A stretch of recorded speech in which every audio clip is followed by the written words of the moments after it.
Okay. Bismillah ar-Rahman ar-Rahim. Ladies and gentlemen, good evening, good afternoon, and good morning. I'm Adil Sultan, Acting Dean, Faculty of Aerospace Sciences and Strategic Studies at the Air University Islamabad. The topic for today's webinar is Emerging Technologies and the Future of Warfare. Emerging technology seems to be a new buzzword, but there is no specific definition and clarity about what constitutes emerging technologies. Since many of these technologies are still evolving, there is ambiguity about their impact on the nature and character of war, and the effect it could have on symmetric and asymmetric military powers.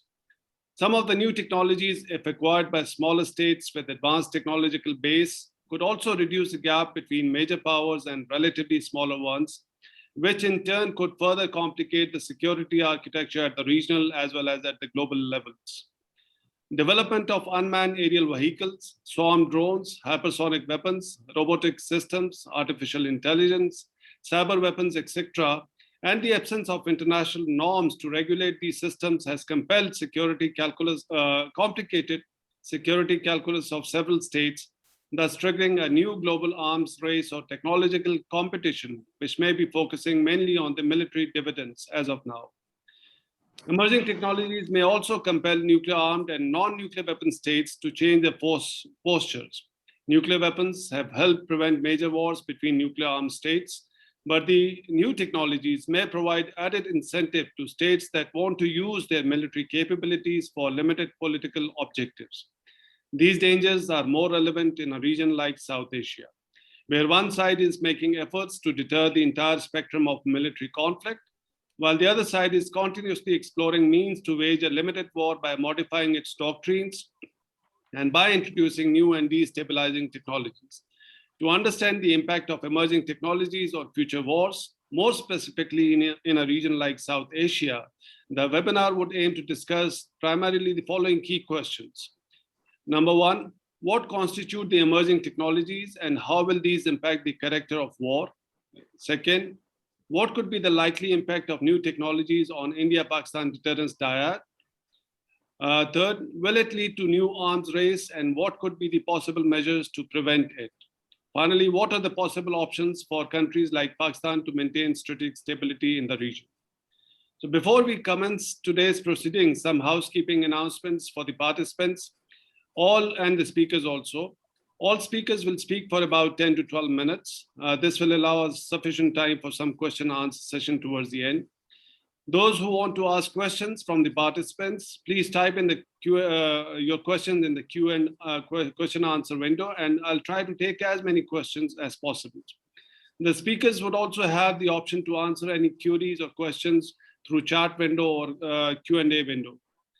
So before we start the formal proceedings, let me introduce the chair of this session, Air Marshal Javed Ahmed, who is currently the Vice Chancellor of the Air University. Air Marshal Javed has served for 40 years in Pakistan Air Force. During his meritorious service, he commanded prestigious institutes of the Pakistan Air Force, such as the Combat Commander School and an operational base. He was also head of Pakistan Aeronautical Complex Camera before retiring from the active service. Sir, I would request you for opening remarks. Thank you very much. Let me first of all, Adil, thank you for inviting me. I understand that the webinars which you conduct from time to time are taking advantage of our online presence and the COVID situation. I think they will go a long way in enhancing the knowledge base of the students who study over here. And I know this topic of technologies and their impact on, I would say, everybody is very close to the heart in the university, as all departments have to keep a track of how technology develops and how do they embed that in their studies. Let me start by thanking, first of all, Peter is here. I remember seeing him in CAS during his visit to Pakistan. And I would like to thank Ambassador Zamir Akram, Tariq Rauf Saab, Dr. Ali Sarosh, and Brigadier Firoz, as always, to be here and shed light on and enlighten us with their views on this very important topic. So, gentlemen, welcome from Air University. And I always look forward to having some very interesting thoughts on the subject from you. Uh, Before you go to the topic, I think I'll pose a few more questions on which generally are useful in discussions once we talk on technology and warfare. First of all, I think we should keep that wherever we have developed technologies and wherever we are right now, the human race is still very vulnerable. And I think COVID has been a very big eye opener, where despite all technological developments, the entire world has come to a standstill. And I think this pointed towards where the world practically should focus more on preserving life, less towards warfare, towards environment and human race. But unfortunately, we all understand the dynamics. So practically, once COVID is over, I think nothing has changed. You will be back to square one, and many will forget about it. So if we say that, are we heading towards global stability? I think not. We all understand it is still a very unstable environment. Uh, will these technologies affect warfare? Definitely. We can discuss on and on whether they will conventional warfare or unconventional warfare, or whether in future conventional wars will still be there, or would disruption be good enough. And we can have examples of two nations going to a cyber war, a very likely scenario and the effect which it will have on almost every aspect of life. Though no, not physical destruction, which could be the second part, but the losses would be immense. If we look at examples on how technology is being used in warfare, I think the Israeli-Palestinian example is very interesting. Uh, One side which has the top of the line technology in the world, and the others which fight with them through balloons and firing rockets.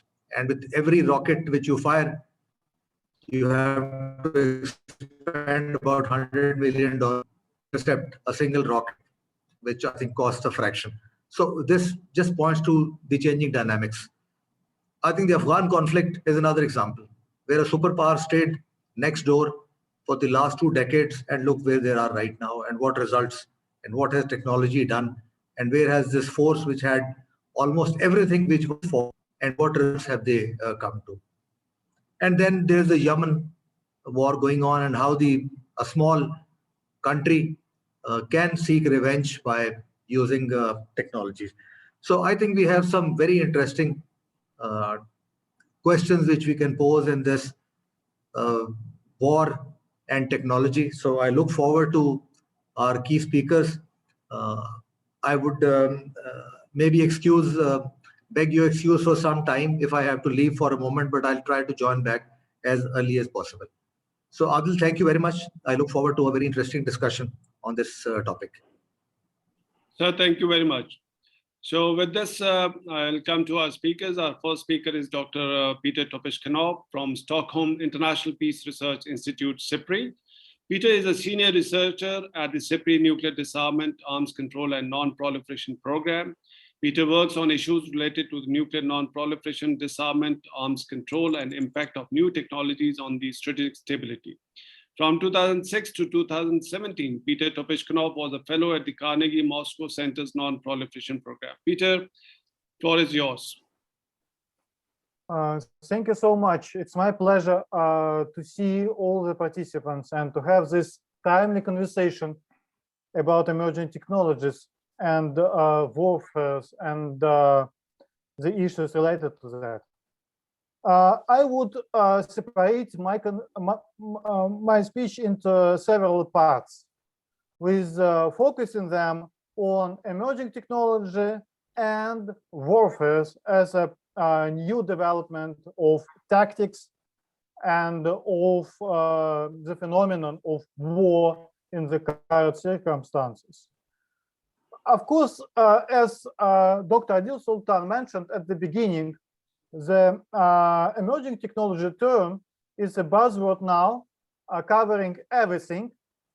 And I do remember that years ago, the same term was used about ballistic missile defense capabilities, about nuclear submarines, about rockets, about cruise missiles, and so on. Now, normally, this term is in use covering cyber means, artificial intelligence, machine learning, autonomous systems, laser beams, electronic warfare, space-based or space-related systems.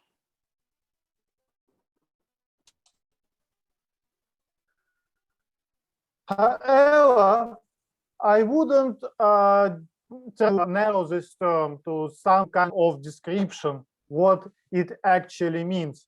I would rather use this as an umbrella. Today, we discuss under this term, this kind of technology. Tomorrow, it will mean something new or something emerged by the military and scientific developers. However, it's quite difficult to predict their impact on strategic stability, on the laws of war between countries right now. Partially because many of these titles, I mean technologies, remain under development, and actually they weren't tested by actual war conditions and situations.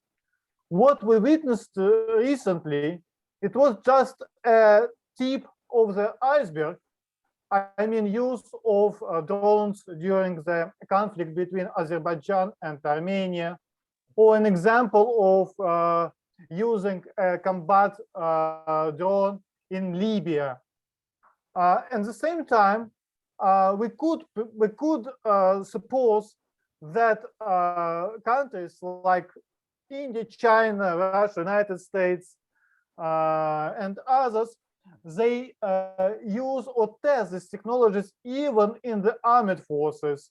For instance, several months ago and a year ago, the United States claimed that, for instance, Russia used or tested anti-satellite capabilities capable to move and to change their orbits and to become closer to the US space capabilities.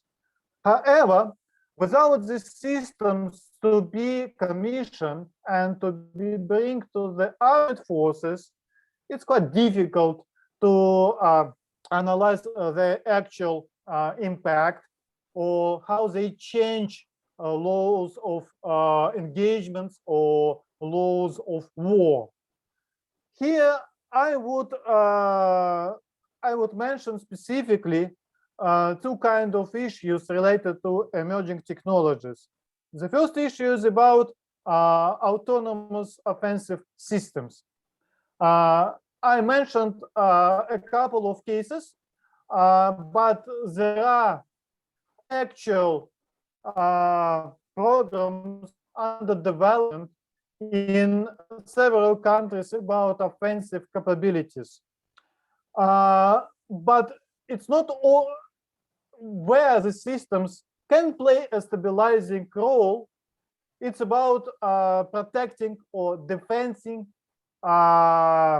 sensitive or crucial military installations and capabilities. For instance, Russia already uses in a test regime autonomous combat vehicles to protect mobile ICBMs. And it was tested during domestic exercises, and it was reported that such systems like combat offensive vehicles, they are in a testing regime already commissioned to the armed forces and to strategic rocket forces of Russia. However, there are fears that the countries, especially possessing nuclear weapons, can use such systems and such applications for their nuclear capabilities. In this context, a special mention is about the Russian developed Poseidon undersea delivery system. But unfortunately, for this time of conversation, it's quite difficult to assess what is the actual plan of Russia about these systems, because Russia is not ready to include the Poseidon undersea capability to the inspection regime under the New START treaty between Russia and the United States. It's too early to bring these systems to the verification regime between two countries under the New START treaty. Also, it's not clear if Russia actually means to use this platform for delivering nuclear weapons, because as a platform it can be used for surveillance, for conventional missions, without assigning this to a nuclear mission. So there are too many questions, and in the end of my conversation I will mention how to deal with these and other challenges. Another point is about cyber means. And this is a big problem related to cyber means, like cyber offenses. Just what recently happened between Russia and the United States, that the United States claimed that Russia used cyber offenses against companies in the United States. However, it's a question about how to attribute actual sources of these attacks. This is a question about the means and the purpose of using cyber offenses by state against state. So because, and it will be my next point about the actual mean of war and hostile actions using the current technologies. So from this point of view, if we discuss cyber means and new opportunities, I mean, for military professionals in using offensive cyber means against civilian and military installations, there are so many questions. The first question is about what is the purpose to use it without signaling that adversary about the actual reason and of this mission. Because if it's not clear for the targeted country that this attack was a part of the exchanges between these actual states, so it means that this country wouldn't understand why this happened and how to de-escalate this problem. So because the further escalation may be based on misperception, miscalculations, and the actual signal by the offensive cyber means would be missed by the targeted country. So there is a big question of the military purposes and military sense of using cyber offenses. What is more important, and I would say that there are a lot of benefits here, that new information technologies, they can help to create and to build integrated command control, communications, and surveillance systems.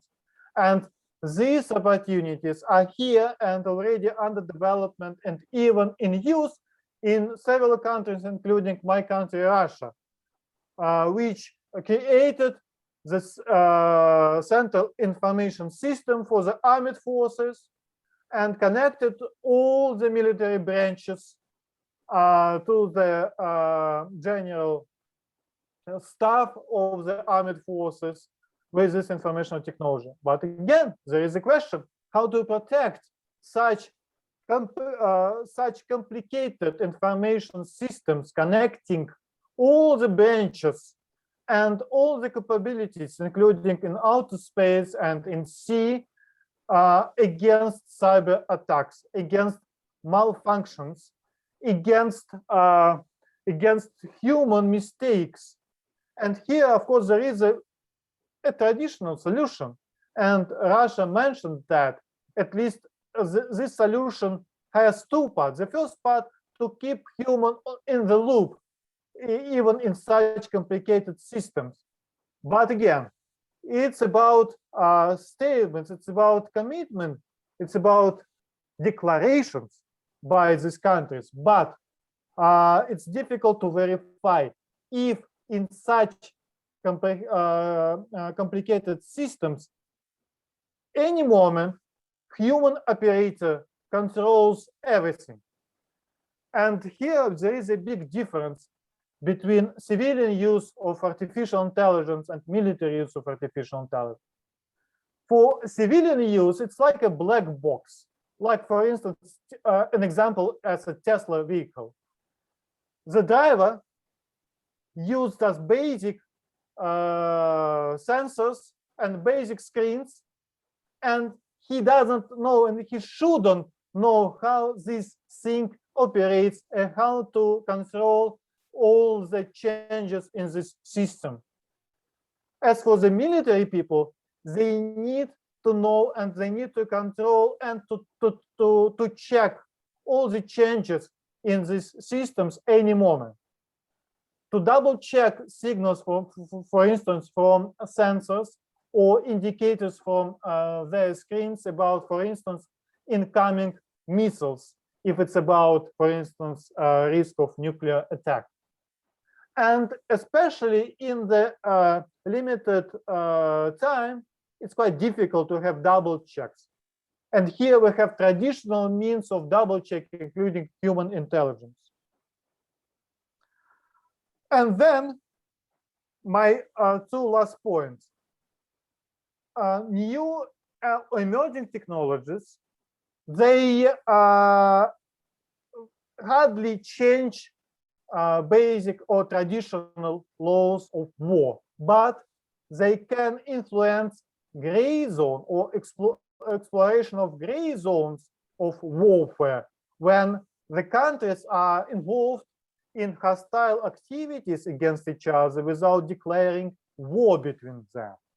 And it happened already, and it's happening already between Russia and NATO countries, between Russia and the United States, between China and the United States, and I suppose between India and Pakistan, and between India and China. Including using drones without actual attribution of these surveillance drones to which country they drones by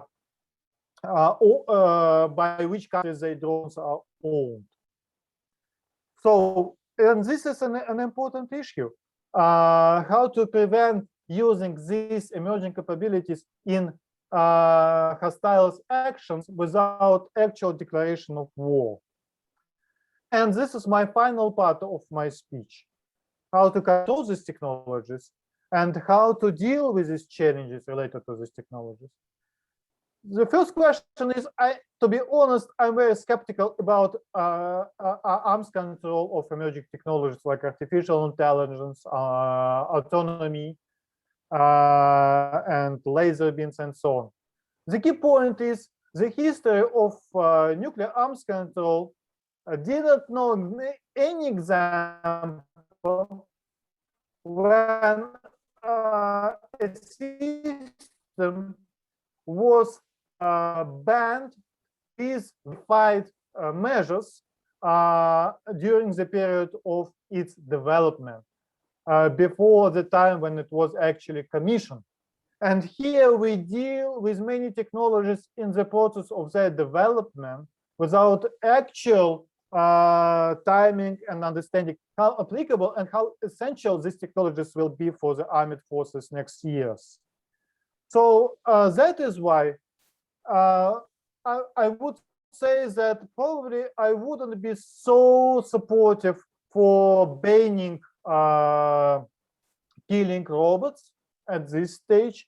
Instead, I would suggest two ways of dealing with this problem. The first way, to have a multilateral and diverse conversation about codes of conduct, about some accepted principles and rules about using this system, with declarations, sometimes synchronized unilateral declarations about keeping human in the loop, or having some national regulations Peter, can you or principles. wind up? Yeah. Yes, Right. yes, and my final line. And so it's about code of conduct. And the second way of dealing this, to have transparency and confidence building measures about deployment of such systems to avoid some regions and to avoid some systems to be deployed in confrontational circumstances, to keep these regions or relations between countries being adversaries free of this problem, at least at this stage. For instance, as an example between Russia and the United States and NATO allies. Thank you so much for your attention. Thank you, Peter. And sorry for that interruption, but we want to keep it short and crisp so that we have opportunity for some question answer session, and you will have opportunity to share your views during that question answer session also. Our second speaker is Brigadier Retired Feroz Khan, who is a research professor in the Department of National Security Affairs of the US Naval Postgraduate School. Professor Khan is a former brigadier from the Pakistan Army. He has served as Director, Arms Control and Disarmament Affairs in Pakistan's Strategic Plans Division. Professor Khan is also author of the book, Eating Grass, The Making of the Pakistani Bomb. Sir, you have the floor. Thank you. Thank you. Can you hear me? Yes, sir, loud and clear.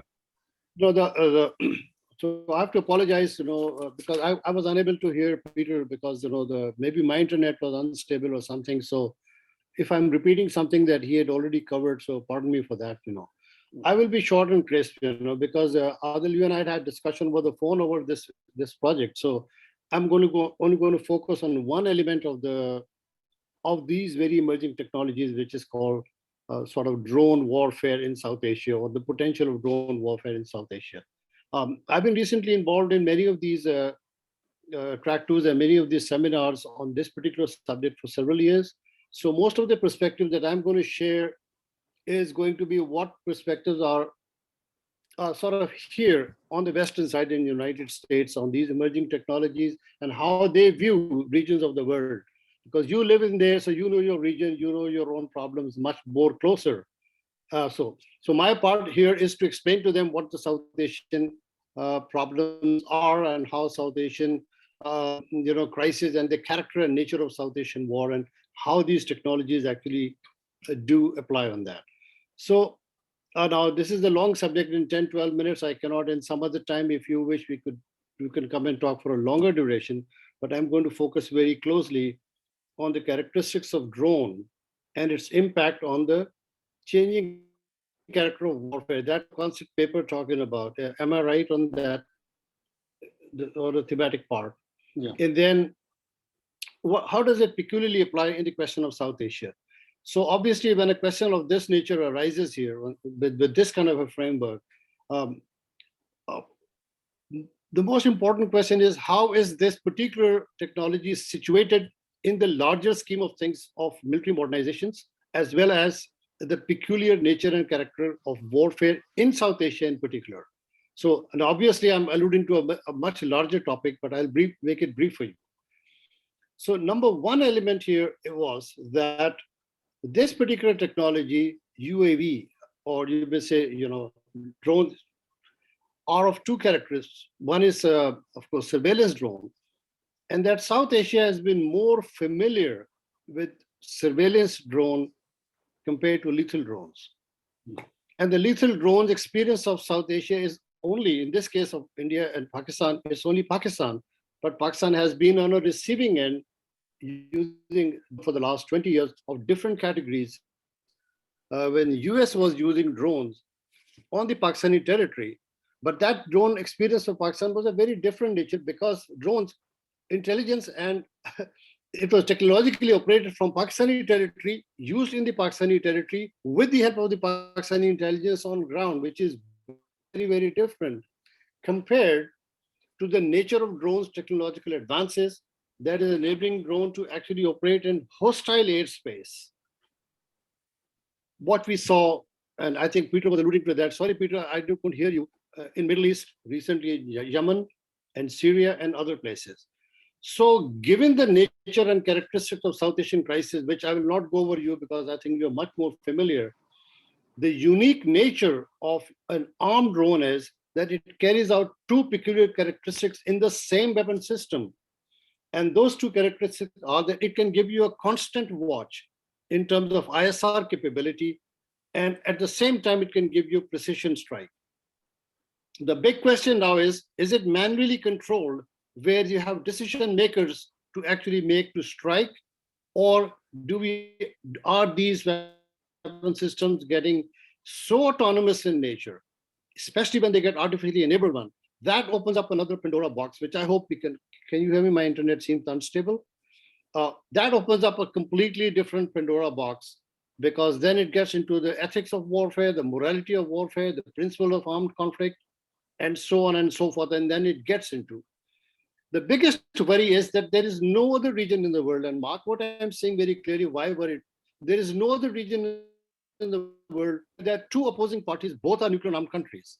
So when we talk about Middle East and talk about other countries, there is this kind of a symmetric debate, which really gets into a very different ball game. And obviously, we all have debated that along in the last 20 years or so. So I just wanted to indicate this particular part. And then the question was whether drone is really escalatory or not. That's my big question. Or are they not escalatory? Do they increase the conflict intensity or do they reduce there? Now, from recent examples in the last 4 or 5 years, when we are looking at recent examples, and I'll going to give some recent examples very quickly now, but Peter is here. So in 2015, when the Turkey-Russia happened, Russian drone was shot down by the Turkish, and Russia pretty much ignored it. 1 month later, in November 2015, a Russian aircraft was shot by Turkey. And what was the response of Russia? They went over the Turkish rebels in Syria. They actually attacked the supply convoy, and they announced sanction against Turkey because it was a piloted plane. Even today, an aircraft, manned aircraft, is seen more escalatory than a non-manned aircraft. And by the way, I've also done many tabletop exercises and crisis simulation involving many, some of you may have participated, Indians and Pakistanis. It's a big difference when it's aircraft. And I'm coming to Balakot, and I'm sure you're thinking about that. 2018, Israel, Syria. So many drones were actually shot down of Israelis by Hezbollah and others. Israel over disavowed that it doesn't really exist. But the moment an Israeli F-16 was shot, they bombed the Syrian air defenses. Take the case of US-Iran in 2019.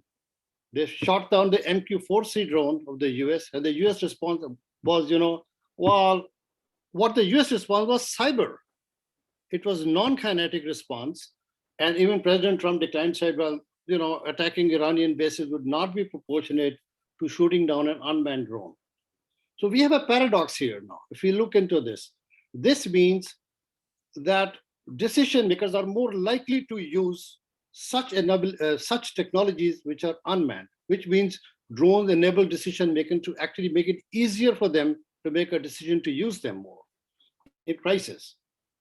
That is what it means. So they'll be willing to use this force compared to other forces that was traditional military forces, which paradoxically means that they're going to increase the frequency of crisis rather than restraint itself. It's causing a different level of restraints. So these are these weapon systems are then also challenging different essential controls and all. So now I want to situate drone, and I'll not go into details because that gets into a bigger debate, but I have to put this because otherwise the context will go away. When we look into the pure military modernization, just take the emerging technology on the side. Already in South Asia, there are 6 element hexagon of air power and air defenses increasing. You know what's happening, what's in India. I have not seen much debate in Pakistan over Rafale or air defenses, etc. How it is affecting Pakistan, unless I'm missing something here. Cruise missiles, there's an arms race going on. Sea-based deterrent of different nature, there's a third leg. Ballistic missile defenses, the 4th leg. MIRVing is the 5th leg, and then tactical nuclear weapons in the process. When you're looking at these modernization that has happened in the last at least 15, 20 years. Now you're adding another layer of 6 kind of things happening within the region to a lesser scale, but they are really on the horizons. And those 6 elements are UAVs, lethal UAVs. Then you have hypersonic missiles. Somebody is going to talk on that. You can have directed energy weapon systems, DUs as they call, and high power lasers could be in the offing. And these could be defensive against drones, etc. And the remote sensing satellites for space. Now look at these 6 here and 6 here. This is very, very confusing when it comes to seeing the nature of character of warfare in South Asia. Now I've done very briefly, I'll go over what I have studied, and you guys know better than me, so please correct me and don't take it. The Pakistani threat perception about emerging technologies, particularly because I'm talking about drone, is that this is still in very nascent stages in South Asia. India has believed to have tested in January 2021 something for the first time called offensive drone system. They've experimented with about 75 drone systems, and they want to put it to about 1,000, and that's going to have very quickly. And the range that they have demonstrated, high to medium altitude is about 40 to 45 kilometers. That's to our knowledge. Now, if they're going to use this about very short range, 40, 45 kilometers, the Pakistanis, by the way, Pakistan has medium range so far. Burak is the only one demonstrated and known. And they said they are, derived from CH-3 systems and in the offing, But the news here in there, and I've not heard in Pakistan, so that in the seminars that given the success of Azerbaijani's drone in the recent conflict, which was Turkish drone, and given the nature of Turkey-Pakistan relations, it is just almost understood that Turkey will be providing all these kind of drones to Pakistan. And Indians are quite worried. I attended one of the seminars. So they are thinking in terms of that, what if the Pakistan military has that ability, what would happen to India's cold start and integrated battle groups out there? Now you can imagine from their perspective, I'm giving you Indian threat perspective, that they are seeing that how their forces assembly could be done within this band of 40, 45 kilometers towards the Pakistani side and where Indian forces are getting deployed. Now I'm alluding to this point because you alluded to something about nuclear deterrence in your concept paper.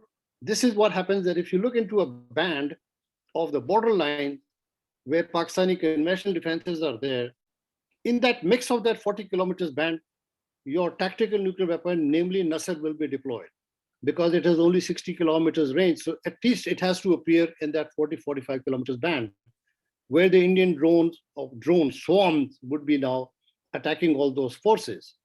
Conversely, the Pakistani drones will be attacking Indian IBG forces, which will be deployed in the same region. So the Indians are actually worried about what would become of their armored concentration, because if these drones like kamikazes starts destroying them, what would happen to them?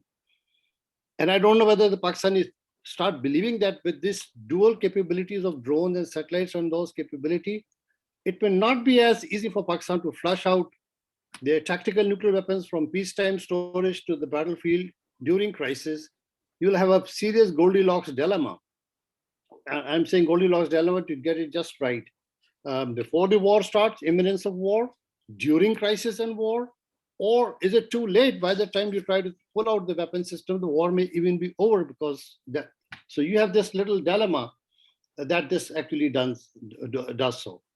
So Pakistani threat perception include all these, I'm just indicating that it is also foreclosing off ramps, like you had an off ramp with the Abhinandan, last time you had that, but it forecloses off ramp because, you can keep shooting down, you don't know what happens. But conversely, it actually increases India's conventional counter-force operations, particularly when it is backstopped by ballistic missile defenses. And thank you, Peter, for providing S-400 to India, and also the kind of Rafale that they get from France. When you have this air imbalance appearing in the offing, that is going to tilt the offense-defense balance to make them more lethal. And that's why they are talking about counter-force operation using conventional means to actually challenge Pakistani deterrence ability. And that's pretty much widely understood in all columns that I at least are operating. That would indicate it's a false sort of a thing because it does not truly provide, given the India-Pakistan nature, it does not truly provide. So that's in the end. I mean, going into the future, I'll be closing my remarks now. Drone swarms, they're going to carry out mass casualties. Indian debate that I've been attending and I've been organizing seminars, they are thinking of actually targeting terrorist camp, all those places you can imagine. So they're going to carry out mass casualties, leadership assassination. They're thinking of really carrying out leadership assassination of Lashkar-e-Taiba and all those leaders and the kind, and really detect Pakistan nuclear deployment when, especially when they are flushing out and changing their alert status from peace steps time, sort of a non-alert status to changing into that dynamics. And obviously, Comcasa and BACA is going to be helpful. So these are the development. I'm not going into the scenario. I just want to finish my thing that, most likely discussions that I've been involved in this seminars talk about cross-border, cross-LOC in Kashmir using either both UAVs and UCAVs. That's going to increase in the next 4 or 5 years. The most likely, South Asians are likely to be involved in 3 technological evolutions, although others are still on the horizon. And those 3 are cyber, UAVs, and long-range missile, precision decision. You're not going to get another MiG-21 in any future crisis, from what I understand. So standoff weapons, long-range precision munitions, BrahMos, possibly UCAVs, and with the backdrop of S-400 and BMD, they're going to be using that. India most likely might use, and your Air Force people understand that they may use the seed operations using drones in order to create the space for this air imbalance, either using Air Force or using hypersonic weapon in the process. So, and the worst is, here's the worst. So we have 3 levels of crisis. I think Peter mentioned, I heard him a little bit. Nuclear deterrence, conventional warfare. I've talked about both of them, how it affects them. There's a third element in South Asia, which is characteristic of South Asia's war, asymmetric warfare. And one of the fear that is there is if such technology is handed over to, in 5th generation warfare, to insurgents such as Baluchi insurgents, and of course the Pakistani in retaliation would then hand them over to the Kashmiris. If that happens, you're going to create hell out there in South Asia. Particularly India might try to target CPEC targets here using Baluchi insurgents, and Pakistanis are not going to sit back. This is what worries South people here, but that's all I would say. I've just given you a lot more. There is no legal thing. I hope Tariq or Ramir, probably you may talk about what's going on in Geneva and other places about the lethal action wars. I used to be part of that CCW called Certain Conventional Weapons, the international humanitarian law. I don't know if humanitarian law applies to machines or not, or to states, but that's another complex debate. Other experts can talk more about it. So the bottom line here is that we do not know. We believe that these technologies will enable leaders in South Asia to be more willing to use force. And paradoxically, they may be thinking that they are lowering the intensity of conflict in South Asia, but actually they'll be increasing the frequency of crises, because in the assumption that all crises that have escalation control,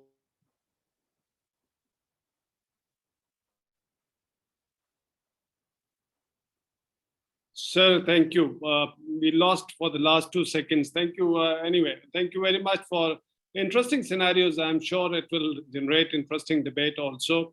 And Peter is representing CIPRI. He's no more he never represented Russian Federation because you credited him providing S-400s to India. So I have to tease him. I'm always provocative. I have to tease him anyway. That's why I just put some spice in the debate. Absolutely. So let's move on to our next speaker, is Dr. Ali Sarosh. He's an associate professor at the Institute of Avionics and Aeronautics that we call as IAA at the Air University. He specializes in space vehicle design and propulsion and is the founding director and head of Space Education and Research Program and Space Research Labs, National University of Science and Technology. His research interests include hypersonic space transportation systems, space policy, and computational intelligence in space systems design. Dr. Ali Sarosh, you have the floor, please. Thank you, sir. Sir, am I audible? Yes, loud and clear.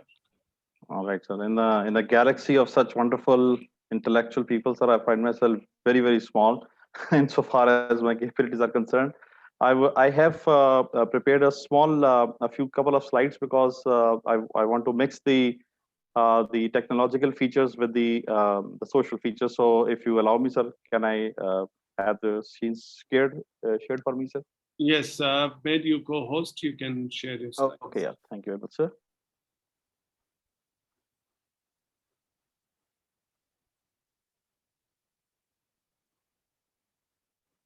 Sir, is the screen visible? Yes.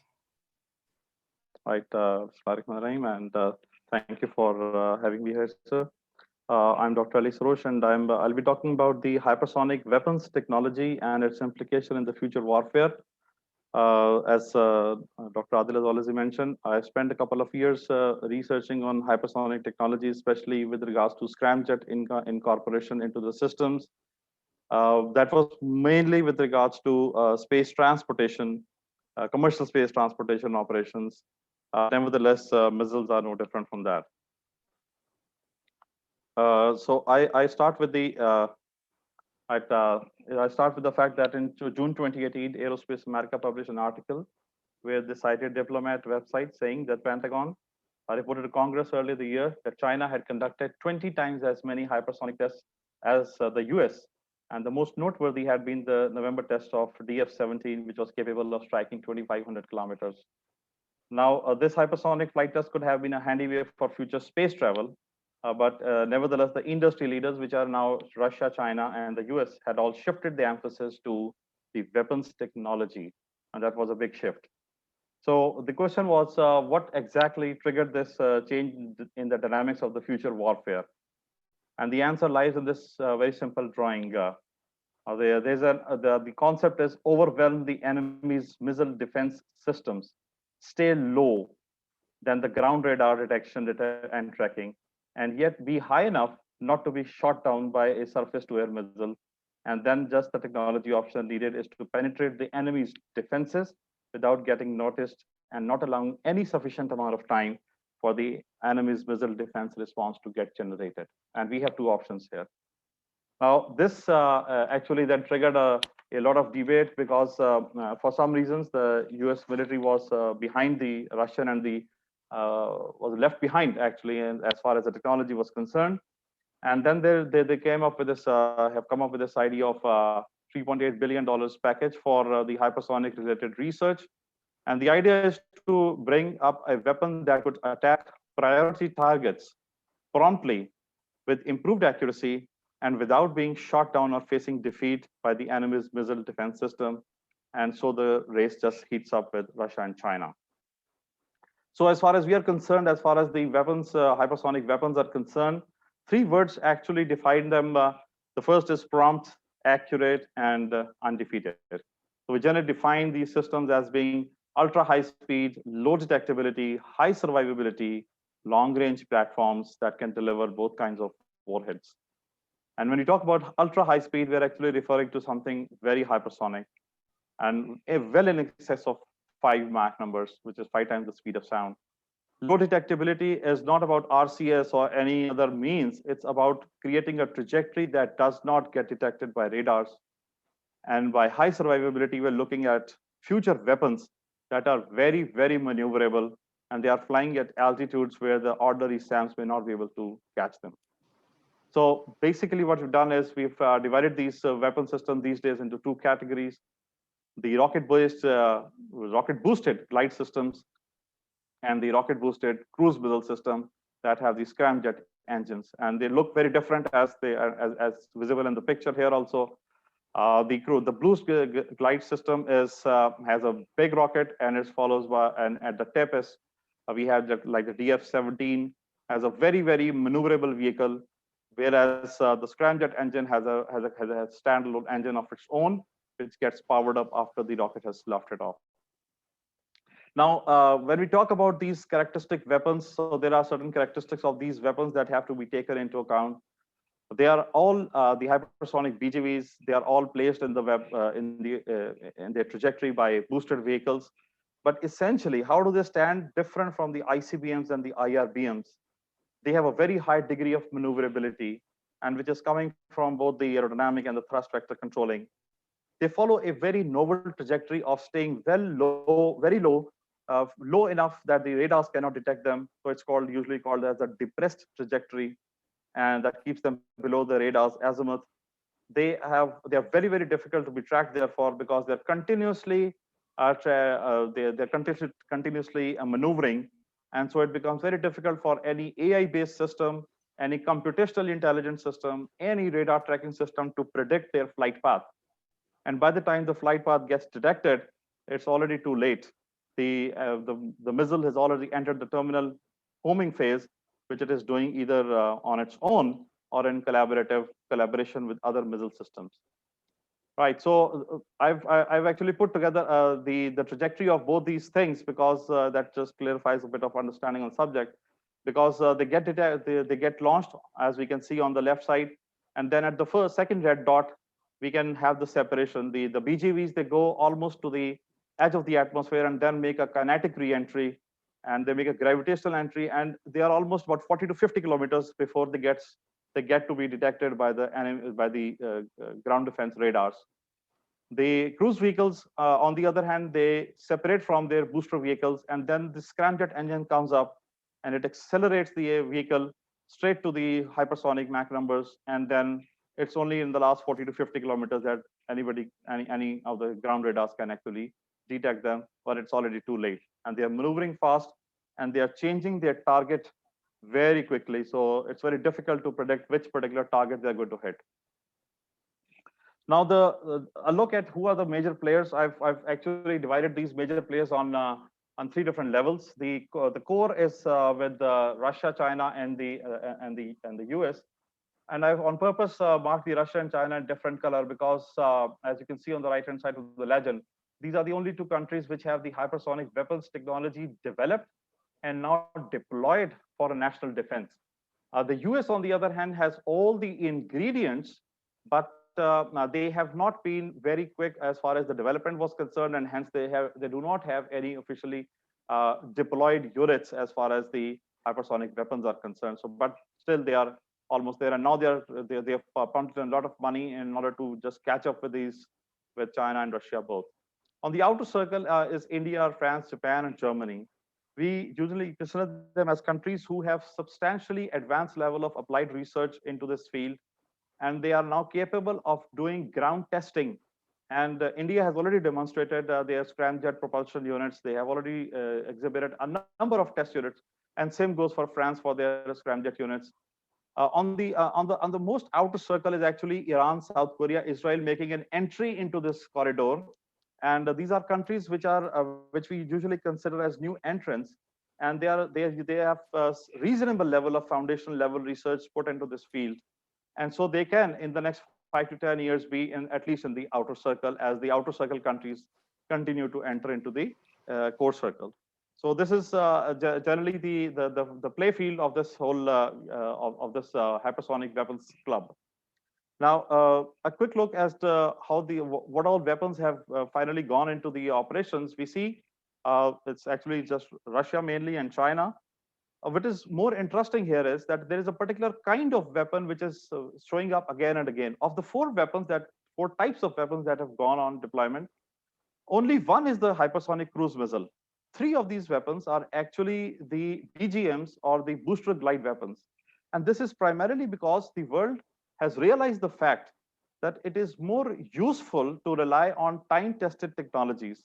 So BGVs are derivatives of the ballistic weapons. And so they are much, much more reliable, and they have a lot of experience as far as the countries. So therefore, the investment has been much high on this side. It is generally believed that for China, the main area of deployment would be the Pacific theater, where of course they have to face off with US and the allies.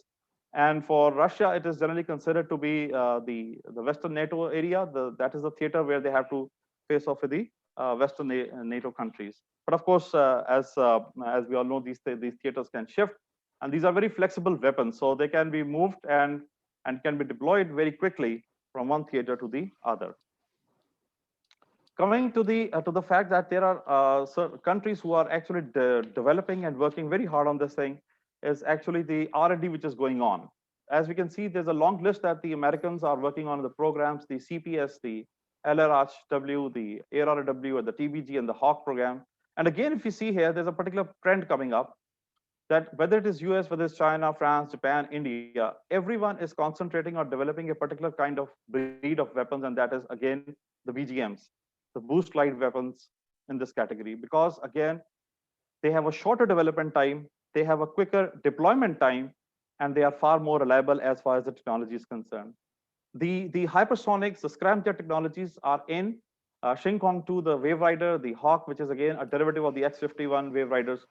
They are coming up, but they are going to take a very long time because the metallurgy has to catch up with this, and so it's not anywhere in the next 5 to 7 years that we're going to see this thing. But yes, we're going to see a lot of BGMs coming up in the next 5 to 8 years. Okay, a look at the South Asian perspective, because that was one of the requirements of this talk here. With the two nuclear-armed countries, we are no exception. The BrahMos 2 is a BGV program. It is already underway with Russian collaboration.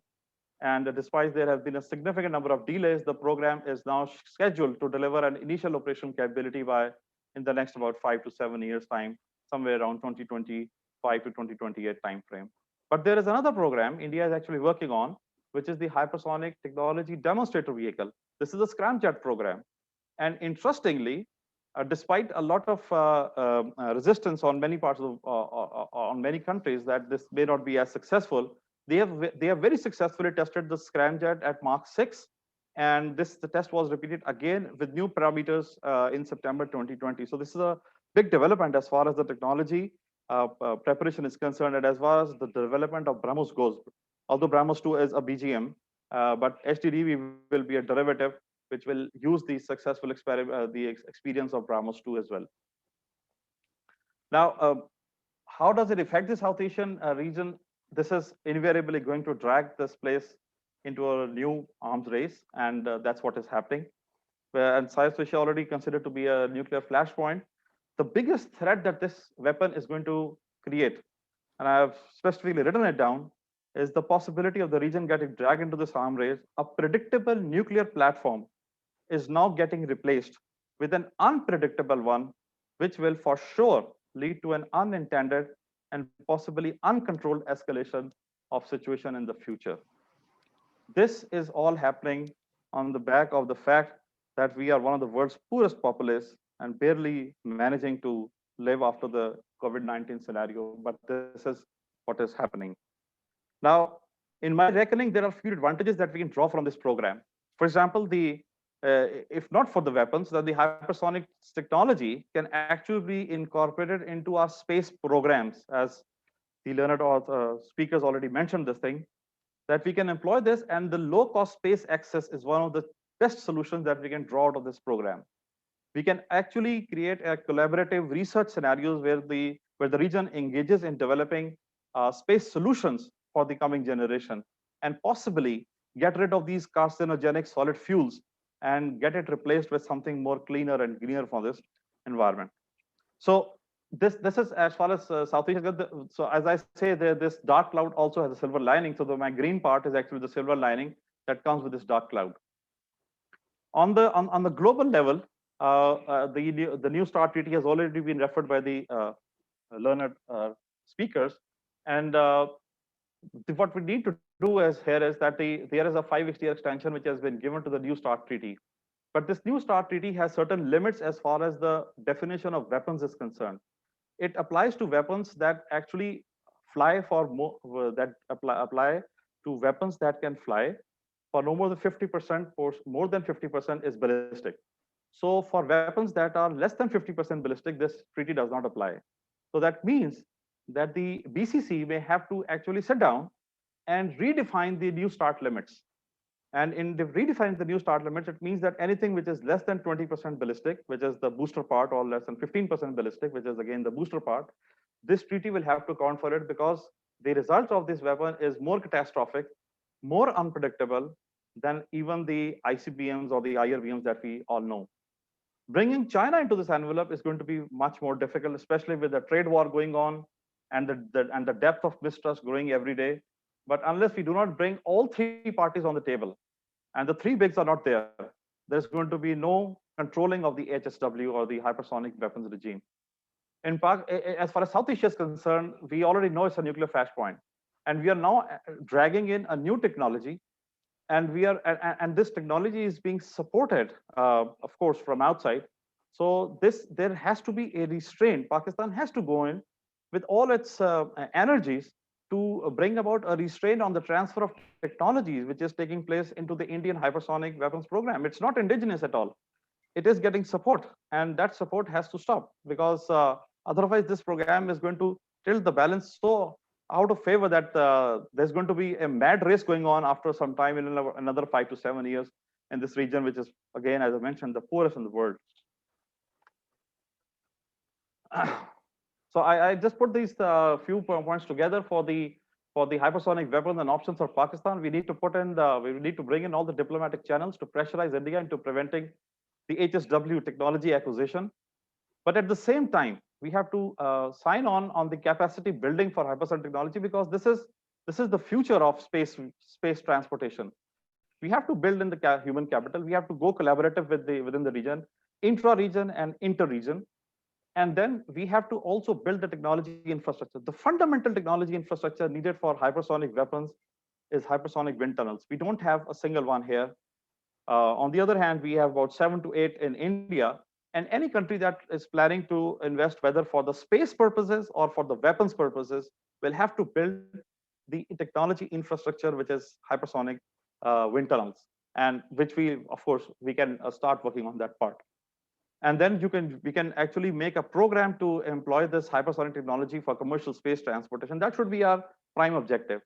But if at all nothing happens and we just fail to do any of the thing, and we have to go with the weapon option, then my calculated assessment is that BGM or the boosted glide weapons will offer us a much reliable platform than going for the scramjet or any other options. Now, the last part of the scheme of things asks us for the assessing the character of warfare. So I'm going to go a little on the character side so that we can just see the nature of warfare will, with this technology coming in, will still remain violent. Dr. Saroj, we have limited time. Can you just wind up in 1 or 2 minutes? Finish, sir. Yeah, sir, finish this last minute, sir. Thank you. The political dimension will get greater political leverage, but this is going to increase there will be a heightened uncertainty in this region. The character of the warfare will result in a quick seizure of initiative and then a quick escalation from rhetoric to kinetic. And this will be happening at the cost of weapons which will be well dispersed and very difficult to track. In the Clausewitz's capability, we will be reaching that the Clausewitz's capability condition of reaching a limited culminating point of victory both quickly and decisively will be satisfied with this weapon. Sun Tzu's strategy of win before a fight will also get a real good conformance. So if both conditions are met, one can say that in future warfare, the deployment of hypersonic weapons is likely to achieve the fate accompli of the adversary. Thank you, sir.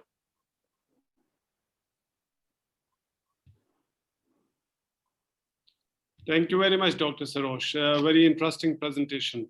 I'm sure we'll have some questions regarding to your technical questions about your presentations also. Let's move to next speaker, Dr. Tariq Rauf. He's a former head of verification and security policy at the International Atomic Energy Agency, Vienna, and was reporting to the Director General directly. He was Director General Mohammad Al-Baradai's principal advisor on nuclear arms control and disarmament as well. Dr. Tariq Rauf, please, the floor is yours. Thank you very much, Adil, and good day to everyone. I had planned to use a PowerPoint which was going to demonstrate videos of several of these technologies that we have been discussing. I had originally made this for a seminar for Rabia Akhtar. She had a course earlier in the year, but given the time limits, I will not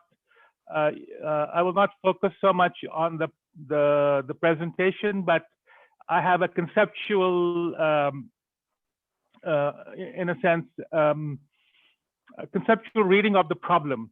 But what I thought was that I would play the videos in the background without the sound, and I should finish in about 11 minutes or so. So we will see whether this hybrid approach works or not, but I think I will try to do this. Now we'll start with the screen share and then see how this goes.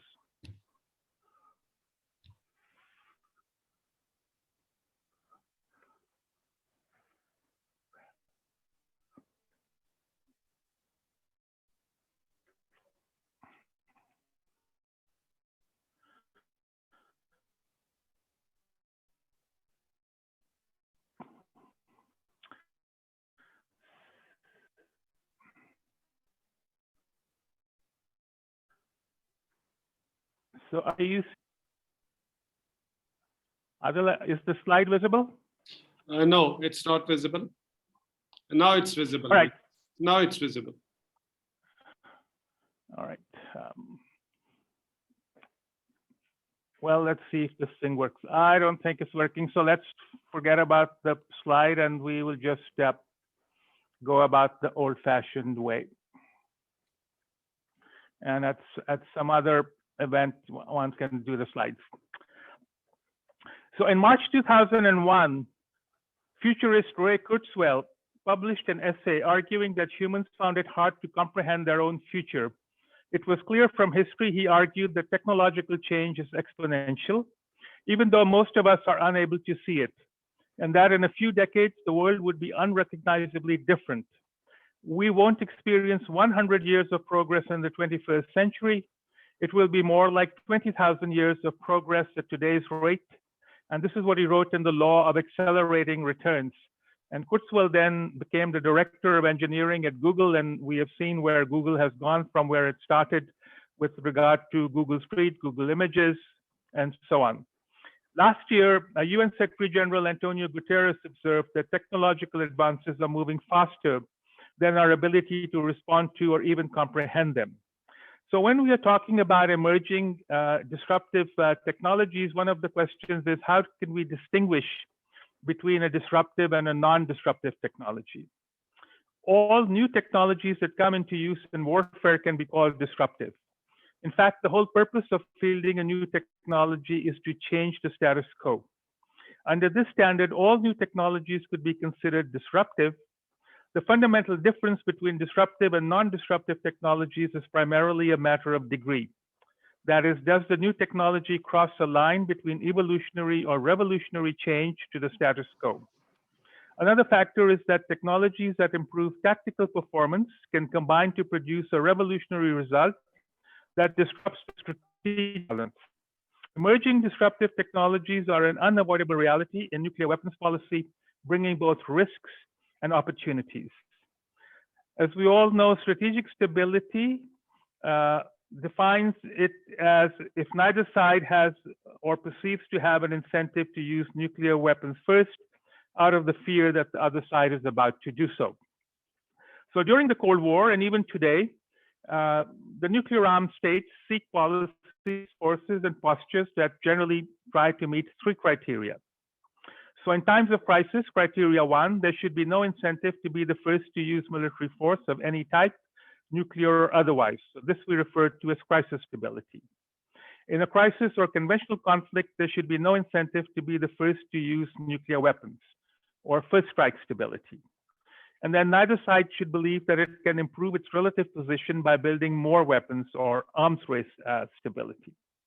So the list of new technologies that can be identified as having potential significant consequences for strategic stability is quite long.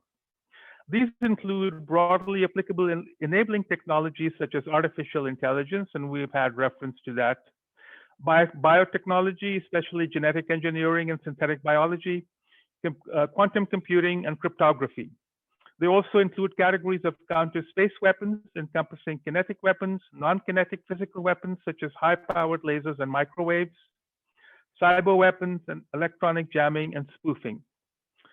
We can also include weapons whose characteristics might appear to an adversary as suited for executing first strikes, such as conventional and nuclear hypersonic weapons, including hypersonic glide vehicles, hypersonic cruise missiles, and stealthy strategic and autonomous systems. They could also include systems or capabilities that could enable a first strike, such as persistent surveillance, mobile anti-neo detectors for tracking submerged ballistic missiles, and some other aspects of counter-space and cyber weapons. There are also technologies that in principle could alter the underpinnings of multilateral strategic relationships, such as, for example, laser isotope separation for uranium enrichment. There are scenarios in which emerging technology could also reduce risks, particularly nuclear risks, with regard to risks of misperception and inadvertent escalation. Artificial intelligence should be conceived as much broader than killer robots and should increasingly be considered in the context of a variety of applications, ranging from intelligence collection to drone targeting. Its use in pattern recognition for intelligence purposes should also be of interest for nuclear decision-making and reducing the risks of inadvertent escalation. Machine learning and AI can identify which data is most important, identify patterns and anomalies, and predict response to certain actions. This can provide decision makers with improved information to understand an adversary's behavior and potential outcomes even during crises. But the reverse is also true, that in compressing decision time and of forcing wrong or destabilizing action choices. The vulnerability of military forces to cyber attacks generate classic first use pressures. In other words, in the event of a crisis, knowing how vulnerable it is to a potential impending cyber attack, each side is incentivized to use its cyber vulnerable capabilities first, or either else risk losing them. Another dimension of AI that poses important challenges to strategic nuclear stability is the potential ability of AI for strategic nuclear forces. This is a high priority mission for all of the major nuclear powers, and it is difficult to imagine that AI augmented cyber disruption efforts would not pose a significantly greater challenge to the lesser nuclear powers. Another destabilizing emerging technology, one really shouldn't say it's emerging, it's already here. And this is low cost overhead persistent sensing technologies. 65 years ago, the first overhead satellites were launched into space solely through government sponsorship, mainly by the United States and the Soviet Union. Initially, they could only produce low resolution images that were rarely released to the public. Today and into the foreseeable future, a significant number of satellites in orbit are owned and controlled by private entities and are producing data from various overhead sensor devices, including optical and multispectral. Satellite imaging is booming thanks to a greater capacity in orbit and improved image processing on the ground. With image quality rapidly improving, the sheer number of commercial satellites in orbit, apparently some thousands now, ensures 360-degree pole-to-pole coverage and allows for some points on the planet to now receive nearly continuous coverage. Unlike legacy aerospace firms that focused on national security clients, these new private firms are financially incentivized to sell their products to as many customers as they can, including foreign governments and NGOs. Furthermore, these newer enterprises are now fusing satellite imagery data with other data sources, such as social and media news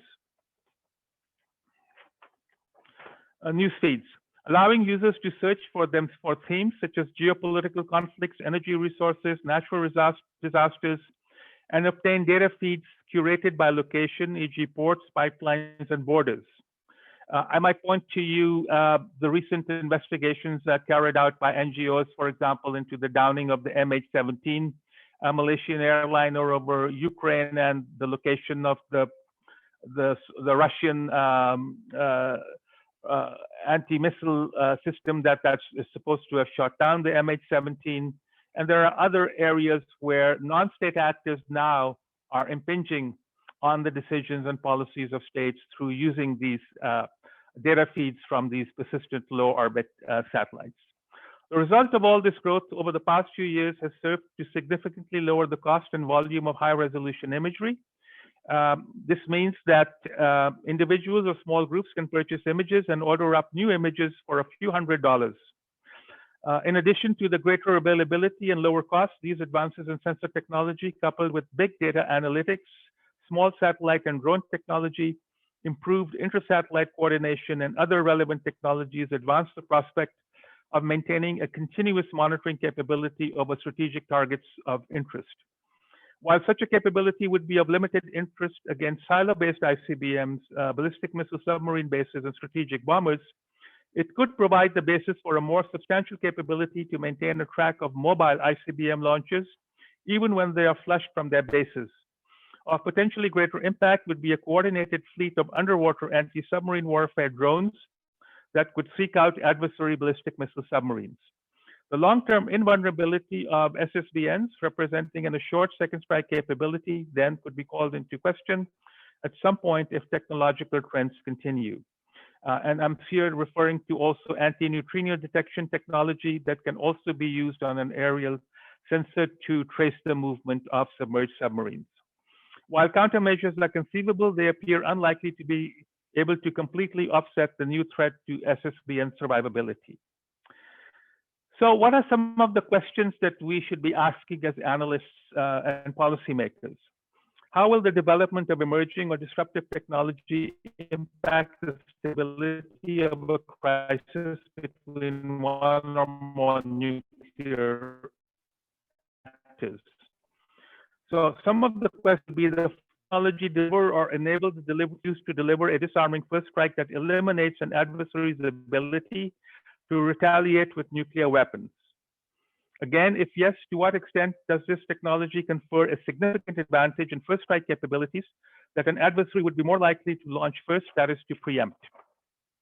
If no, how likely is it that the use of this technology would elicit a nuclear response? To what extent could this technology be used to strengthen or erode nuclear command, control, and communications? To what extent could the technology increase or reduce decision-making time or situational awareness during a crisis? To what extent could this technology increase misinformation or disinformation during a crisis? And to what extent are there credible defensive measures in place that could prevent or blunt an attack using this technology? So to conclude, technologies of maturity with the potential to create an imminent threat to strategic stability include UAVs, direct ascent ASATs, reusable launch systems, satellite jamming, AI-powered autonomous response to cyber threats.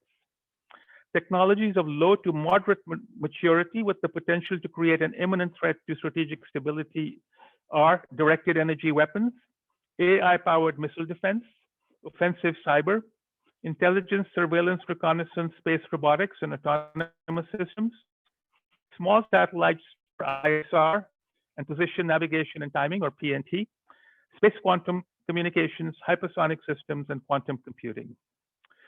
Technologies that are more difficult to counter are potentially destabilizing because a central tenet of strategic stability is that a potential actor could be dissuaded from attacking if they perceive a countermeasure to their capability. A technology that is potentially very impactful but is also easy to counter might be neutralized as a threat to strategic stability. So in this context, technologies most difficult to counter for the time being are hypersonic systems, AI-powered offensive attacks, space quantum communications, quantum cryptography, quantum communications, and direct ascent anti-satellite weapons. Yesterday, Russian Deputy Foreign Minister Sergei Ryabkov was speaking at the Carnegie Conference, and I also hosted a discussion on New START, which you can find on the website of the Konrad Adenauer Stiftung Vienna office. And there was a discussion on the summit between Biden and Putin in Geneva, where the two sides agreed to set up a joint integrated bilateral strategic stability dialogue. And here we have an asymmetry, whereas while the Russian Federation is interested in using hypersonic systems for nuclear weapons, the US for the time being is interested in using hypersonic delivery systems for conventional weapons for prompt global strike. So here we have this important asymmetry. But the good news is that as part of this bilateral strategic stability dialogue to be set up, there is agreement on both sides in principle that all types of launches and delivery systems should be discussed for a follow-on treaty to New START, and also to include all warheads, and particularly conventional strategic offensive capabilities. Although on this latter point, there is still disagreement on how to define what is a conventional strategic offensive capability. So with that, let me conclude. I sort of made a couple of points based on the presentations very quickly. Had my video worked, I would have shown you video issued by the Azerbaijani forces, which were taking out in real time Armenian air defense systems, tanks, and so on. And were you able to see it, it might illuminate the type of vulnerability that Pakistani forces potentially could face against an adversary from the east in the years to come. Also, according to a UN report, there seems to be the first instance of a killer robot where a Turkish armed drone was used to target retreating Haftar forces in Libya, and that this was automatically programmed to target withdrawing forces without human intervention, although this final part still needs to be confirmed. And I also had a video which was taken by a loitering drone that showed Iranian ballistic missiles that were used to attack an Iraqi base with American forces after the assassination of Soleimani. So this is a very interesting video where you can see these missiles coming in and landing on the targets, and the Americans now are quite concerned about the accuracy that Iranian ballistic missiles have occupied. And this also shows that we don't need to track hypersonic delivery systems from land-based radars. You can actually track them from above, even though for the time being, the US says that its space-based infrared system, SBIRS, finds that hypersonic targets for the time being are 20 times less visible than other targets, but that's the capability that they're working to improve. So with that, I will end. Thank you. Thank you very much, Dr. Tariq Rauf. Last speaker, Ambassador Zamir Akram. He is currently advisor to the SPD. After serving for 37 years in the Foreign Service, he retired in 2015. His foreign postings include Moscow, New Delhi, Washington, and the UN in Geneva, including the Conference on Disarmament. At the headquarters at Islamabad, he has dealt with Afghanistan, South Asia, and the UN. Sir, floor is yours, Ambassador Zamir Akram.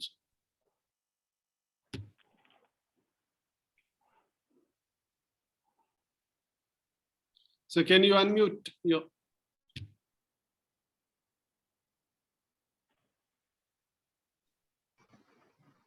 Okay, am I unmuted? Yes, sir. Okay. Okay, thank you. So I started by thanking you, Adel, for inviting me to participate in this very important webinar. And the topic you have assigned to me is how to maintain strategic stability in the region, options for Pakistan. The previous speakers have already alluded or referred to this issue of strategic stability, as well as about the developments within our region. So I will try and avoid repeating a lot of what has been said. Let me first begin by emphasizing the relationship between emerging warfare technologies and strategic stability, and Tariq has already spoken in this regard. For me, the most important requirement for maintaining strategic stability is maintaining credible deterrence. And in South Asia, with the nuclear deterrence that is already existing between in Pakistan and India, it is absolutely critical that the strategic stability in this region must be ensured by continuing credible deterrence in the backdrop of the emerging warfare technologies. Now, of course, India and Pakistan are nowhere near the kind of acquiring or possessing the kind of new warfare technologies as the major players or the major powers like the United States, Russia, China. And I would even say that Israel is one of the leading countries in this regard. But we also need to remember that in the geopolitical context, India is a strategic partner of the United States. It has therefore access to American technology, American capabilities, as well as to technologies from Israel, France, and several other countries. So, and apart from that, it has a long-standing technological military relationship with Russia as well. So India, in that sense, is well placed to develop its capabilities in the emerging warfare technologies. Now, of course, the more advanced areas which Tarek also mentioned, such as artificial intelligence, smart weapons, quantum computing or quantum technology, directed energy weapons or biotechnology, gene editing, etc. These are technologies that really are not something within the grasp of Pakistan and certainly of India, and certainly not within Pakistan's capabilities at present. But what we do have in terms of these new emerging technologies, or some of them are no longer emerging, but certainly advanced technologies that India does possess, and these are important. And the first, of course, I want to mention is ballistic missile defense. The S-400 and the others, missile defense systems that they have acquired from the US and Israel. So ballistic missile defense is something definitely within India's capabilities. The second is its development of cruise missiles, drones, others that it is doing indigenously, but also in collaboration with certain other countries. And then, of course, there is the hypersonic missile systems that they have tested, as we have heard from Dr. Sarosh, the BrahMos, etc. So these weapons are already in the Indian grasp. They are now also working on cyber warfare, and cyber warfare can have a tremendously negative impact on deterrence, because it will impact on command and control, on ISR, on functioning of even the functioning of nuclear weapons and delivery systems. So given the short reaction time within South Asia, this makes this deterrence between Pakistan and India very delicate and very tenuous because of these kind of capabilities due to cyber warfare. Then India has made considerable strides in the area of space warfare. It has several satellites, military satellites, commercial satellites, and it has also demonstrated its anti-satellite capabilities, the ASAT test that it conducted in 2019. This again will impact on command and control, early warning, ballistic missile guidance, target acquisition, and of course also on ISR, to just mention a few of these impacts. Then I think that the Indians are also experimenting with weapons of what is generally called weapons of mass disruption. And this is basically using means to disrupt the operational systems, such as the electricity grids, communication systems, transportation systems, operations of sensitive functions, facilities, and systems. So this kind of capability is also a part of what the Indians are developing. Now, what is more, in the Indian program for acquiring and incorporating, inducting these modern weapon systems has been outlined in the 2017 Joint Doctrine of the Armed Forces and the 2018 Land Warfare Doctrine. Also in 2018, the Indians launched their national strategy for artificial intelligence. And in all these domains, they have a very high degree of cooperation with the United States and with some other European countries, as well as with Israel. As I mentioned, BMD is already a part of India's capabilities, so are satellites and ASAT capabilities. And the cyber domain plus the AI domain is an area which is also something that India is benefiting from its strategic partnership with the Western countries. Now, in this situation, we need to recall that ever since the nuclear tests of 1998, deterrence has remained a dynamic concept, and it has changed constantly over time. We first had the deterrence based on counter-value weapons after the 1998 tests. And then in about 2004, the Indians moved towards developing their cold start doctrine, to which then Pakistan responded by its full spectrum deterrence policy. By 2011, this was in place. And now there is increasing noise, increasing indicators, a number of indicators that point towards the Indian desire, at least, if not the actual capability, but certainly the desire to acquire the capability for a preemptive first strike. I think Feroz also mentioned this aspect as counter force capabilities, and that a number of Western academics have also talked about that.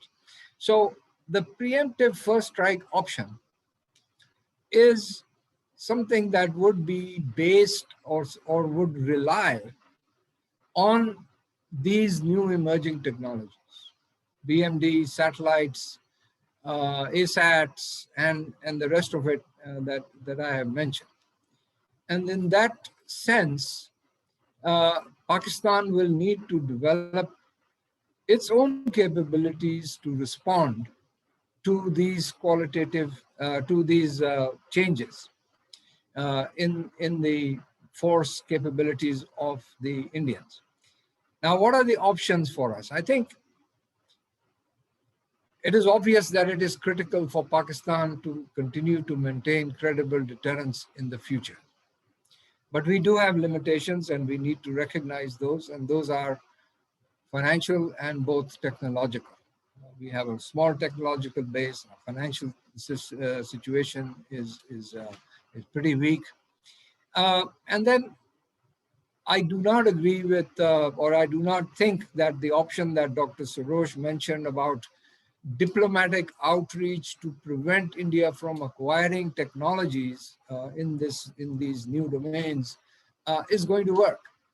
Because as I mentioned, India is a strategic ally of the United States. It's a partner to contain and confront China. So the Indians will continue to benefit, as they have from these 4 foundational agreements.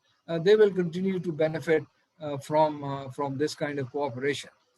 So what does that mean for us? I think we need to be more careful and more selective in how we tend to respond. My own view, this is my personal view, is that we need to focus on developing capabilities that provide a qualitative advantage. We should not be worried about quantitative issues, but more on the qualitative side. What is the qualitative importance of some of these technologies that we require to maintain credible deterrence? And among those, we need to focus on development of our satellite capabilities, especially military satellite capabilities. We need to develop, I've been saying this for quite some time, we need to develop anti-satellite capabilities or ASAT capabilities. We need to move in the area of cyber warfare. So far, we have relied more and more on cyber defense. We have recognized the importance of cyber, but so far we have been relying more on cyber defense. I think it is important in order to present a credible deterrence to move into the domain of cyber offense. And then I don't think that it is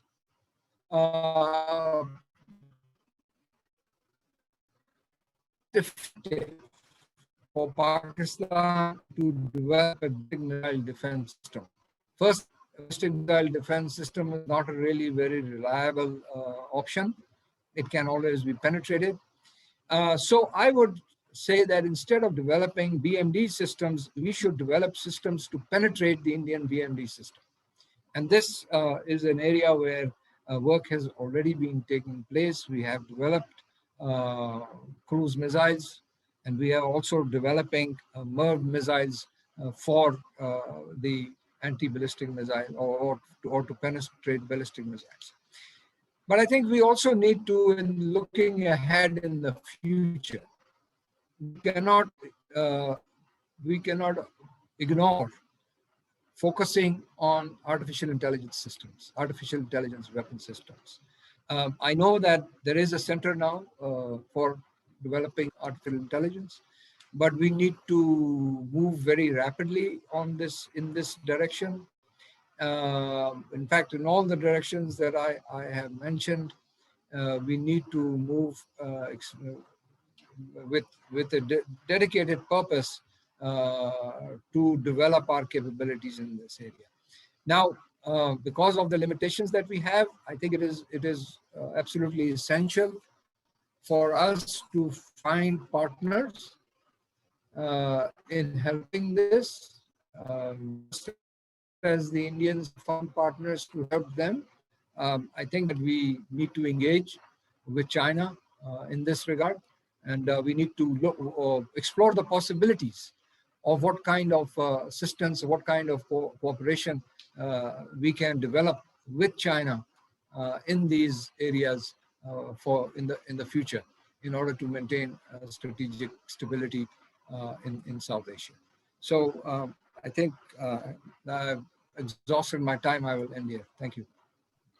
So thank you very much. You were well within time.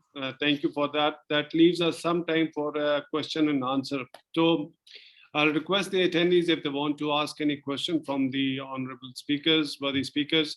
So this is time, please type in and I'll take those questions one by one. So while I wait for the questions from the participants, some questions that I gathered from the discussion.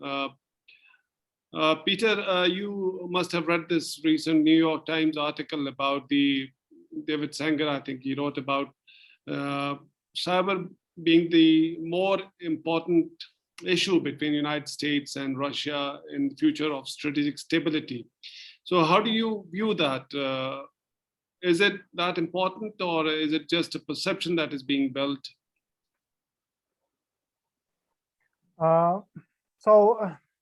To be honest, it's a difficult question because sometimes I don't understand what kind of strategic stability the United States and Russia are discussing between themselves.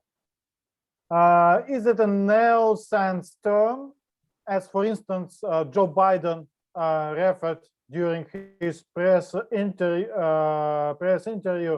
after the summit in Geneva, when he described it in a Cold War time terms, including like avoiding nuclear crises between Russia and the United States? Or it's a broader term, like Vladimir Putin repeated several times, that global strategic stability and strategic stability in the world, and including between Russia and the United States. This is the first part of my answer to the question. I don't know what kind of strategic stability both countries now have between themselves in terms of perceptions and understanding. And the second term, at least they discussed in Geneva, and at least President Biden provided Vladimir Putin with the list of 16 domains not to target by cyber attacks from the Russian soil. It means that it's already a part of strategic stability conversation between Russia and the United States. But if you ask me if it's more important than nuclear weapons, I think that probably at this stage, not at all, because even when in previous discussions in Russia, we discussed how vulnerable the nuclear forces are against potential cyber attacks, military people responded clearly that no, there is no way that our nuclear command and control has any vulnerability just because it's not connected to the internet, not connected to any systems, information systems connected to internet. So probably at this stage, it's a little premature to say that cyber offenses can affect nuclear deterrence capabilities of Russia and the United States, and in this way to affect narrow sense strategic stability between Russia and the United States. But for the broader strategic stability, it's an important issue for sure. Thank you. Thank you, Peter. Let's move to Dr. Ali Sirosh said something about to bring China in as kind of a trilateral arms control arrangement once we talk about emerging technologies. So Dr. Tariq Rauf and Ali Sirosh, if you could respond to that. Why would China get embroiled in something that it sees is not of its interest? Dr. Sirosh, since you pointed out, maybe you can give your perspective on that. Why do you see and how you can incentivize China? And then I'll request Dr. Tariq Rauf to comment on that. Thank you, sir. When I pointed out this thing, the idea is because since we're talking about the hypersonic weapons, or for that matter, any weapons that may change the future course of warfare, we cannot have just bilateral arrangements between, let's say, US or Russia, or just between any two parties. So we have to bring in all the three major players. I did mention there that there is a deep mistrust that lies between both the parties, in this case, the US and the China. And China would never be willing to do that because at the cost of their freedom of development of technology that they are already having. Nevertheless, because if somehow, as already mentioned, that the New START will have the possibility of include long from this deal, they will at some point have to come in and join in with this treaty. If not immediately, maybe in the longer terms. But yes, there will have to be some degree of compromises in whatever terms that may be, but some adjustments will have to be made. But it's not possible that the new treaties will be there without China being on board in this case. I still believe they have to be there. But if not in the immediate term, maybe in the next 4 to 5 or 7 years. Dr. Tariq Rauf, if you want to comment on this, sir. Yes. So going back to what the Russian Deputy Foreign Minister said day before yesterday in his Carnegie conference speech, and this was also repeated yesterday in my webinar, both by Rose Gottmuller, who was the US negotiator of New START, and Alexei Arbatov, who's an important, influential person in this regard in Russia, is to look for what they call a new strategic equation. And here we are looking at asymmetric capabilities. So the concern with China is not so much at the moment about its long-range systems, but about its tactical or non-strategic nuclear systems in the Asia-Pacific region, particularly with regard to Taiwan, Japan, perhaps even South Korea. So that's the angle where both Russia and the United States have an interest in talking to China about strategic stability, and not in terms of the follow-on treaty to New START, because they understand that between the two of them, they still possess 90% of the nuclear weapons, and it's the strategic offensive capability of each side that threatens the security of the other, not so much China, given its small number of nuclear weapons, even though both the Russians and the Americans are quite concerned about what they call the Chinese buildup. And if one talks to Chinese strategists, they say they are not interested in competing with Russia and the United States. They are more interested in, quote unquote, increasing their security in their own region and ensuring that the threat posed to them by US naval forces and US bases in the region in South Korea and Japan is ameliorated by their non-strategic nuclear weapons, for which they do not need long-range nuclear weapons or more of these exotic technologies, quote unquote. All right, thank you. Can I say something? Sure. Adil, can I add something? Please. Since there is no Chinese speaker on our panel, perhaps I could share my understanding of what the Chinese thinking is. You know that the Chinese have stated in response to American demands that they also be a part of a New START type, or at least an INF type agreement, particularly on medium range, intermediate range missiles. And the Chinese have made this argument that their nuclear arsenal and their delivery capabilities are less than even half of the other side, either Russia or America. And they have said that either you come down to our level, to the level of the Chinese, both Russia and America come down to the level of the Chinese weapons, or you allow us to build up to your level. So that is in short what the Chinese approach is. But more to the point, I think the Chinese are focused on their regional security concerns. And this argument that the US is making that the Chinese are rapidly developing and outstripping the US, and that they are forcing the US to respond. This in my view, I'm sorry, is rubbish. The Chinese, the gap between the United States and China in terms of both conventional and strategic weapons is so great that there is really, this is a bogey that is being used by the United States to justify its own military buildup. This is a bogey. And if you have SIPRI, you can look at the force structures of the three major powers, and you can see very clearly where they stand. So this is, the US spends more on defense than the next 10 countries combined. And that includes Russia and China and India. So this is the kind of comparison we are talking about. We have to be realistic about it when we say that China needs to be part of it. Why should China be a part of something which since there is such a big gap? So thank you. I only have 7-8 minutes left, so I would like to give opportunity to these two questions being asked. But before that, I'll request Brigadier Feroz. So the scenario that you discussed about, or is being discussed in Washington think tanks, that India is probably building hypersonic weapons or counter-force capabilities.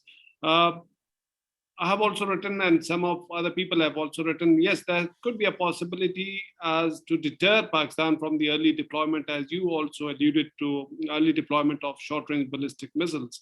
But again, is it, how do you see, will India actually be able to target these this nuclear arsenal of Pakistan? Because then it leaves no option for Pakistan but to retaliate massively as per its doctrine, because any attack on its nuclear capabilities or nuclear arsenal on Pakistan's, whether drone or anything, it leaves no other option for Pakistan but to retaliate massively against India. So how credible is their new thinking or doctrinal thinking in India to create that space for cold start or limited war by developing that capability as a deterrent?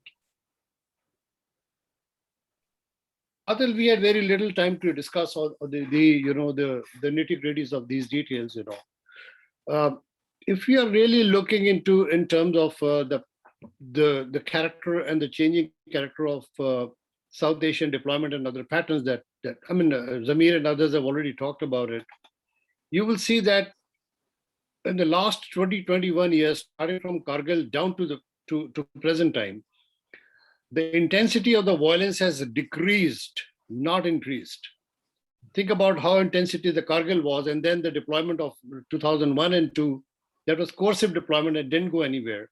Mumbai did not quite respond, and then you can see that they moved. You already mentioned between the cold start and TNW metrics occurred. And then they began to change their whole strategy towards strikes and trying to gain more political mileage. That is the change character of warfare that they're looking for.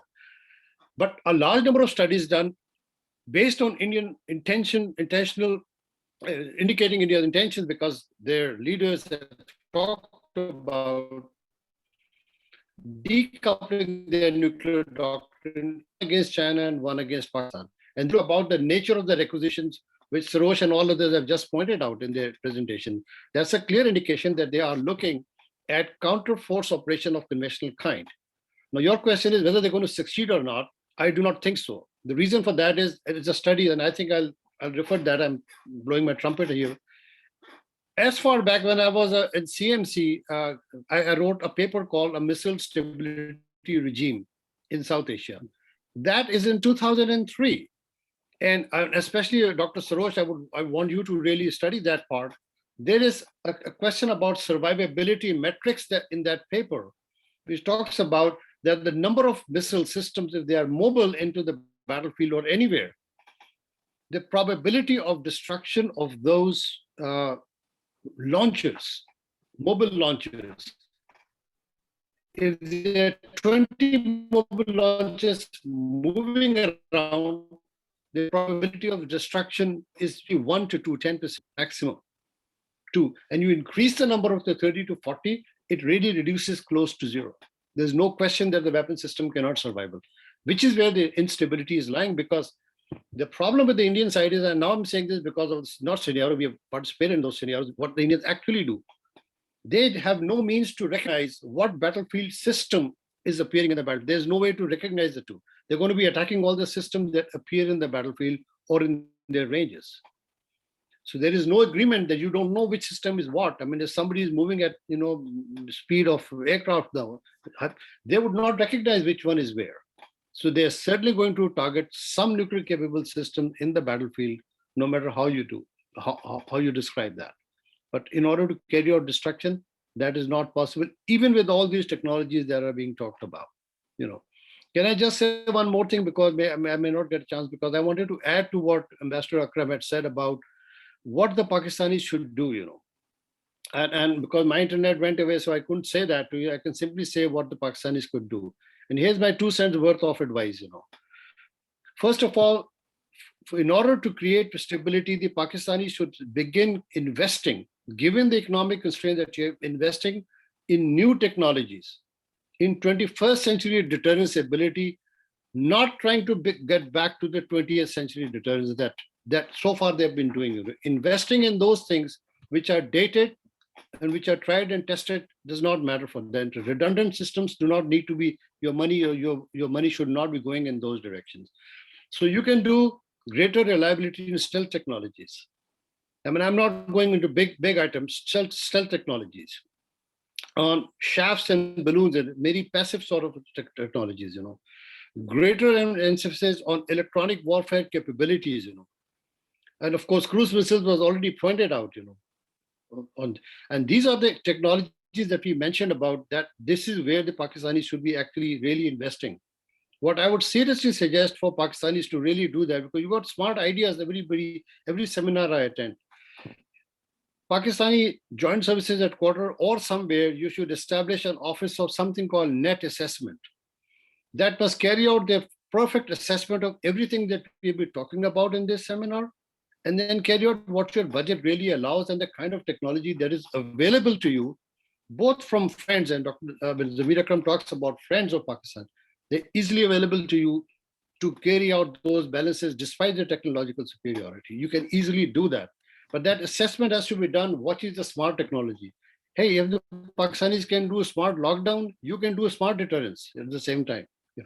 That's my last word. Thank you. Thank you. I think full spectrum deterrence is a smart deterrence once you get into details. Sir, we have just a few minutes, and then probably our time will be up for the Zoom. So I'll ask this question by one of our students. But she said, is cyber defense a really viable option, keeping in view the hybrid nature of warfare? So maybe, Peter, you can just briefly in 30 seconds answer that.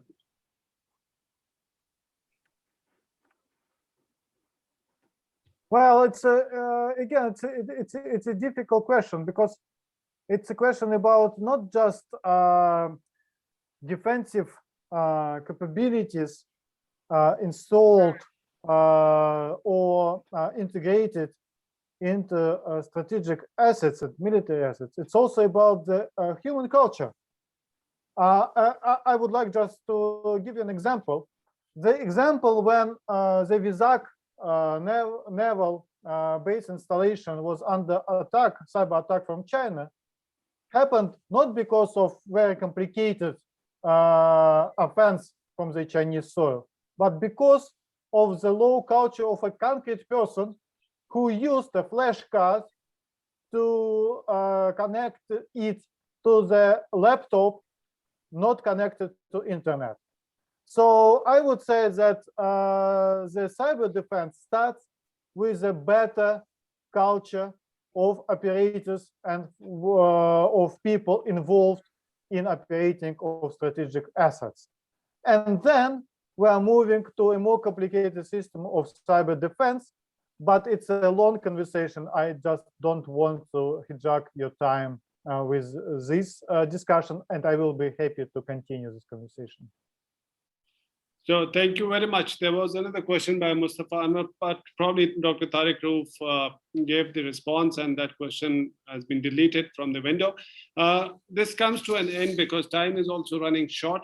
Sir, thank you very much, all of you. Vice Chancellor, he sent me a message. He was caught in a meeting, so he got delayed. He could not return back. But on his behalf and on my behalf, so thank you very much for taking time out and for this interesting discussion. Video of this will be posted on our platform, that is Strategic Foresight for Asia. So for the students and anybody who can watch, they will be able to benefit from this discussion. So thank you very much, and goodbye from here, Islamabad. Peter, thank you. Thank you. Thank you. Bye, everybody. Thank you so much. Bye-bye. Thank you, sir. Thank you. Thank you. Bye-bye.